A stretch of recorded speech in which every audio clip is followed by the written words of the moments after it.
नमस्कार दोस्तों, मैं अंकुर उपाध्याय स्वागत करता हूं आप सभी का आपके अपने YouTube channel share market analysis में। दोस्तों, यहां पे आप सभी के साथ बात करूंगा मैं अदानी पोर्ट्स के स्टॉक के बारे में। इसके पीछे का रीजन ये है क्योंकि खबरें तो देखो पूरे अदानी ग्रुप में चली रही हैं और नेगेटिव ही चल रही हैं, कुछ कुछ पॉजिटिव आ रहा है, वो भी पर्टिकुलरली अदानी ग्रुप के लिए पॉजिटिव नहीं हो रहा है। लेकिन यहां मैं अदानी पोर्ट्स पे बात क्यों कर रहा हूं, मैंने आपके साथ 2-3 वीडियो जो प्रीवियसली शेयर करी है कल के सेशन में, वहां मैंने आपको वैल्यूएशन से लेकर कुछ चीजें बताई थी। अंबुजा सीमेंट के, अदानी पोर्ट्स के, Adani Wilmar and Adani power के बारे में। तो काफी सारे लोगों के अदानी पोर्ट्स को लेकर कमेंट्स हैं कि भाई इसको थोड़ा डिटेल में समझा दीजिए, समझाने की कोशिश करिए प्लीज। तो यहाँ पे अदानी पोर्ट्स के बारे में डिटेल में बात करूंगा मैं ये नहीं बोल रहा हिडनबर्ग की रिपोर्ट, सीएलएसए की रिपोर्ट, सिटी की रिपोर्ट, या वो सबको पता चल चुका है हमारे द्वारा भी। अगर कुछ नया आएगा आपके साथ शेयर कर दूंगा। और इन शेयर्स में गिरावट कब तक चलेगी, कितनी चलेगी, खरीदे बेचें, ये सवाल आप मेरे से या किसी से भी इस समय पूछोगे ना आप, तो या तो आपको वो बंदा गुमराह करेगा या फिर सही जवाब नहीं देगा। सही जवाब क्योंकि ये है कि किसी को कुछ नहीं पता। आप प्रिडिक्शन कर सकते हो चार्ट्स के बेसिस पे, एनालिसिस कर सकते हो फंडामेंटल बेसिस पे, लेकिन आप ये कैसे बता सकते हो कि सामने वाला क्या बोलने वाला है? वो नहीं बता सकते आप मतलब आप फॉर एग्जांपल मैं अगला वर्ड क्या बोलूंगा आपको पता होगा? नहीं पता होगा। अब इसका एक और एग्जांपल दूं, फेड की जब भी मीटिंग होती है हमें ये पता होता है इतने बेसिस पॉइंट से रेट हाइक होंगे या घटेंगे, ये तो हम प्रिडिक्ट कर लेते हैं। लेकिन हम ये कैसे प्रिडिक्ट करें कि जेरोम पॉवेल साहब कमेंट्री क्या करेंगे? नहीं कर सकते। सेम अदानी ग्रुप के साथ है इस समय। हम लोग ये प्रिडिक्शन नहीं कर सकते कि कौन सी नई ब्रोकरेज फर्म या कौन सा आदमी क्या बोल दे अदानी ग्रुप के बारे में, या फिर सेबी को कुछ गलत मिल जाए या कुछ अच्छा मिल जाए, वो हम प्रिडिक्ट नहीं कर सकते। यानी कि जो खबर होती है ना वो हम नहीं समझ सकते। हम जो न्यूमेरिकल बेसिस पे फंडामेंटल्स होते हैं वो हम समझ सकते हैं, सोच सकते हैं, प्रिडिक्ट कर सकते हैं। और यहां पूरा पूरा खेल चल रहा है इस समय खबरों का। तो एक अच्छी खबर 10% ऊपर, एक खराब खबर 15, 20, 20, 25, 25%, आपको पता है किस हिसाब से टूट रही है। और जो कैश मार्केट के हैं वो तो कंटिन्यू लोअर सर्किट पे ही जा रहे हैं।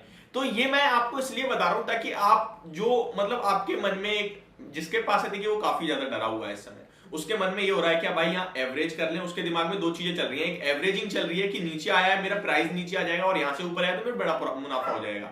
दूसरे बंदे के मन में ये भी चल रहा है यार कंटिन्यू करते जा रहे हैं, क्या बेचना ही एक अच्छा ऑप्शन हो सकता है? तो आप ये सवाल पूछोगे ना तो बस आपको मेरे हिसाब से गलत डिसीजन ज्यादा मिलेंगे, सही की अपेक्षा। देखो मैं क्लियर कट बोलता हूं यार, मैं अगर सही बोलूंगा आपने माना तो शायद किसी का अच्छा होगा, अगर मैं गलत बोल के किसी ने कर दिया वो तो गलत हो गया तो वो डेफिनेटली बहुत ज्यादा गलत होता है। अभी मैं आपके पास आता हूं अदानी पोर्ट्स पे डायरेक्ट 499। देखिए मैं आपके साथ कल भी यही कहा था कि भाई वैल्यूएशन ना अदानी पोर्ट्स और अंबुजा सीमेंट की मतलब सुपर हो गया यार। ये मतलब ये तो ड्रीम लेवल आ गया है। अदानी पोर्ट्स अगर आप कंपेयर करोगे ना तो बाकी अदानी ग्रुप के हिसाब से भागा ही नहीं था। जैसे वो अनऑप्शन ऑफ वैल्यूएशन हो गए थे, भागा ही नहीं। काफी लोग कह रहे हैं कि 85% क्रैश होगा, हिंडनबर्ग ने ऐसा कहा है। तो भाई वो पर्टिकुलर स्टॉक्स है ना यार, ऐसा थोड़ी है कि हर स्टॉक 85% क्रैश हो जाएगा। समझने की कोशिश करो। अब देखो 1,07,000 करोड़ का मार्केट कैप रखती है कंपनी, बुक वैल्यू 205 रुपए की है, 499 पे स्टॉक है। कल 400 रुपए पे था, 2 टाइम्स की बुक वैल्यू पे ट्रेड कर रहा था ये अदानी पोर्ट का स्टॉक। 2 टाइम्स की बुक वैल्यू पे इतना सस्ता आप सोच सकते हो?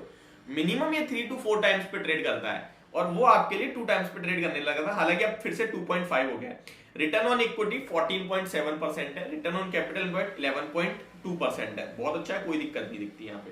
ठीक है, अब आते हैं हम इसके उस पे फंडामेंटल्स जो आपको बताना चाहूंगा। देखिए earning per share quarter on quarter basis देखोगे तो सितंबर में लगभग 7.94 का था, जून में 5.8 था, मार्च में 4.85 था, यानी कंटिन्यू ग्रो हो रहा है। मैं ईयर ऑन ईयर बेसिस पे आ जाता हूं, बड़े टाइम फ्रेम पे देखते हैं। 2015 में अर्निंग पर शेयर 11 का था, 16 में 14 का हुआ, 17 में 19 का हो गया ऑलमोस्ट, 18 में घटकर 17.74 का हुआ, यानी कि ऑलमोस्ट एक रुपये अर्निंग पर शेयर से घट गया। लेकिन 19 में दोबारा जंप आया, 19.27 का हो गया, 20 में 18.52 का, लेकिन 21 में 24.5 का हुआ, 22 में 22 का है, लेकिन टीटीएम बेसिस पे ट्रेलिंग 12 मंथ देखें तो वहां 25.48 का है, यानी कि 25 के पीई पे स्टॉक करंटली आपको वैल्यूएशन दे सकता है। आप इसको प्रेडिक्ट करना चाहो तो 25 से कर सकते हो। और मैं देख रहा हूं कि 5 साल का अगर ऑन एन एवरेज ले तो यहाँ पे 5 साल में एवरेज के हिसाब से लगभग 15% का अर्निंग पर शेयर में जंप आ रहा है। ठीक है, मैं 10% से लेके भी चलूंगा ना तो यहाँ 27 के मल्टीपल्स पे स्टॉक अभी 20 पे ट्रेड कर रहा है।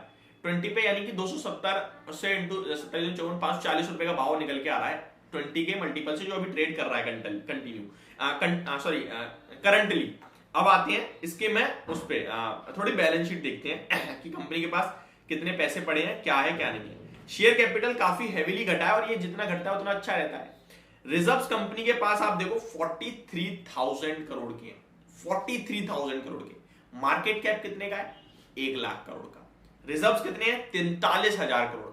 और अदानी पोर्ट पूरा का पूरा ऐसा कारोबार है जो कि पूरा एसेट से भरा हुआ है। कंपनी के बोरोइंग्स देखे तो बोरोइंग्स 45 करोड़ है और इस बोरोइंग्स में लॉन्ग टर्म बोरोइंग्स 40,000 करोड़ है, यानी कि सारा का सारा मोर देन 1 ईयर वाला बोरोइंग है।